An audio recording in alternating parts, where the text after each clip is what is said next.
gets his fourth foul and you have to take him out. Did you just want to hold, serve? Did you think you could jump up by 11 without him on the floor? We've kind of played that way all year, really. I mean, if you think about it, it hasn't been all JC. I mean, certainly what he does on the defensive end is special, but it hadn't been all him. Dax has had his moments. Teddy's had moments. Beatles had moments, you know, and I think where we're getting at, everybody talks about depth and they don't have depth. Well, if you don't play them, you don't have depth.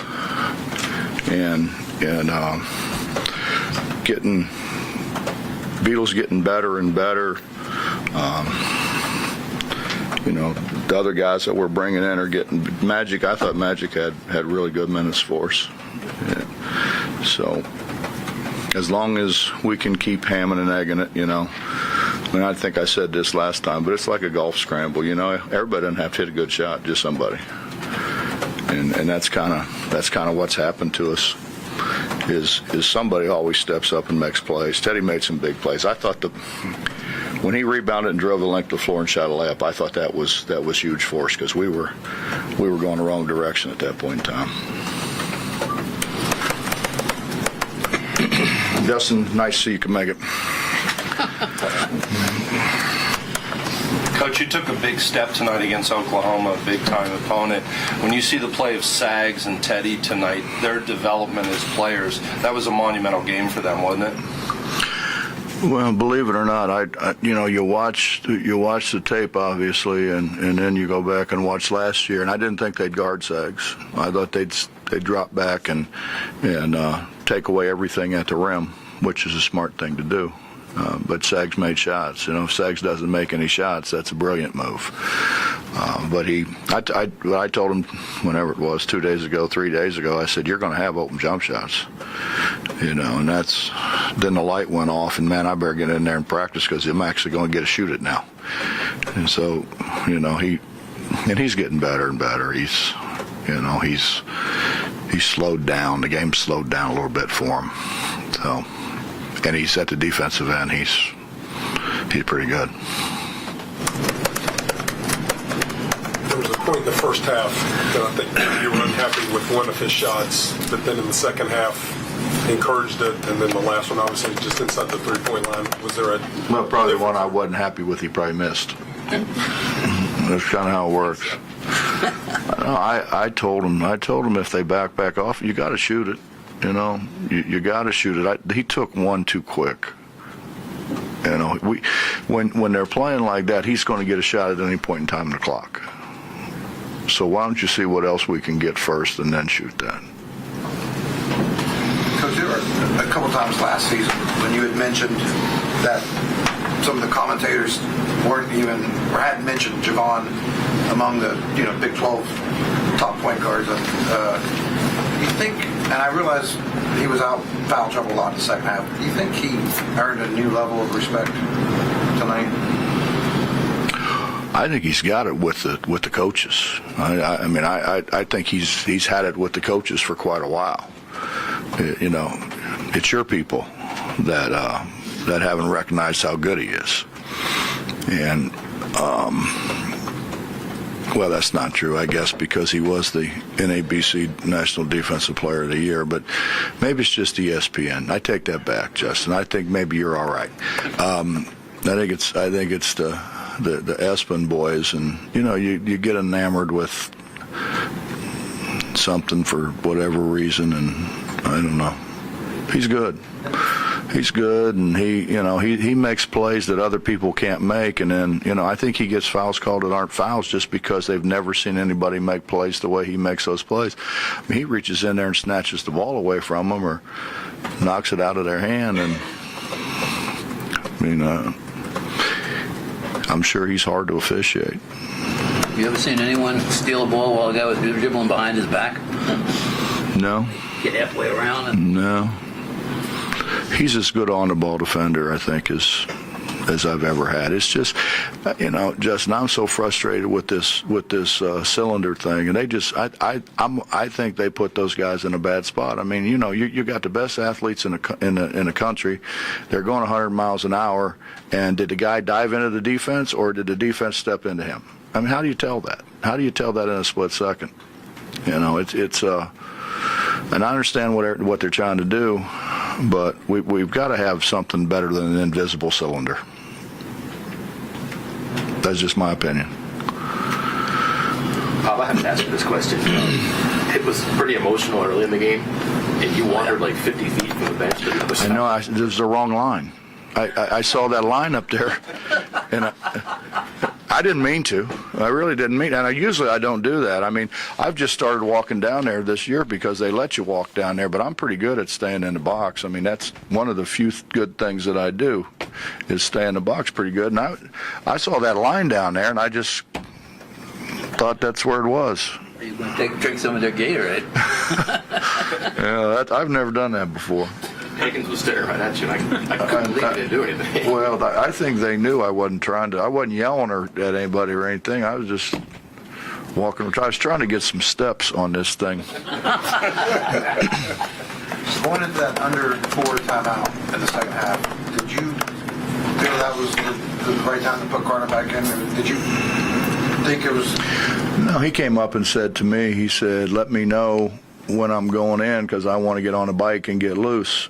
And I said, listen, man, I don't know. I mean, we got to see how the game plays out. I may have to get you in right away, and we may be able to hold you because I got to have you at the end of the game. I got to have you to handle the ball, make free throws, that kind of thing. And so I couldn't give him a definitive answer. It was how the game was going to play out. But, when they started pressing, it was time to get him in. You said yesterday that that Young would probably get his points, and he got right on his average as it was, but that you can't let him have the 10 or 11 assists or more. And he had 5 tonight, I think it was. We had 5 and 8 turnovers. Yeah. So tell me about how Carter maybe got into his head and the rest of the team defended it. Well, we talked about it a lot, and Ronnie did a really good job showing him on film. He's hard to guard, man. Tony read me a quote from him where he said he studied the rules, and these rules you can't guard him with these rules. He said the way the rules are written, you can't guard me. He's probably right. We just tried to wear him down some. I think. I mean, I shouldn't say because I don't know, but it seemed like he got a little tired, and that's what we do. It seemed like in the first half, JC was in his head. I mean, he was. Yeah, JC gets in a lot of people's heads. Sometimes mine, Bob. Did you have to extend defensively against him further than anybody before? I kind of wanted him to shoot it out there. Take the percentage of whatever happens. That's a hard shot. And I mean, we had decent pressure on it. We didn't have great pressure, but we had decent pressure on it. I'd rather him do that than some of the other things he does. Was your half-court defense a key tonight in the sense that you took a team averaging 95 or whatever it was and hold them to 76? We didn't do exactly what I wanted to do. What I wanted to do was score early or score late, and then we had that stretch where we just lost our minds and shot it too quick and drove it into people, and I think to score early, score late, then you don't give them all that transition. They're terrific in transition. They got some transition early, and then we kind of did a pretty good job of keeping them out of transition. It's hard, Justin. I don't care how good anybody is. It's hard to play against a good half-court defense. I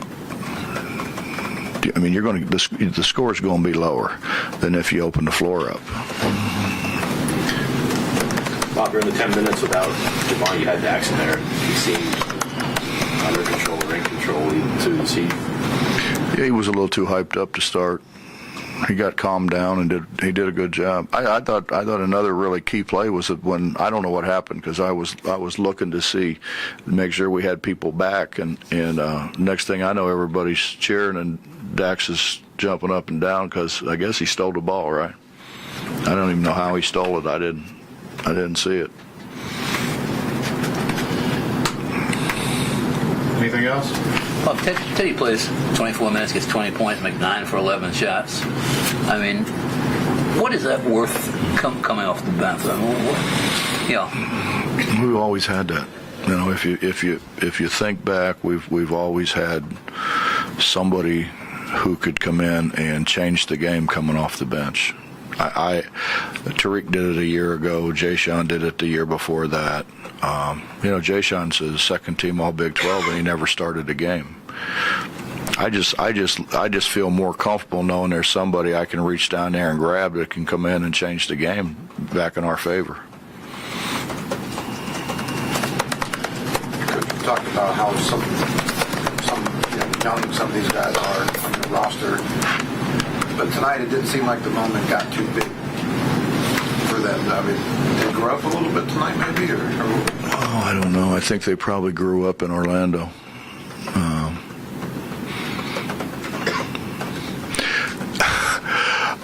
I don't know how to say it tactfully. I mean, they take shots that it's like you want to choke them, but they make some of them.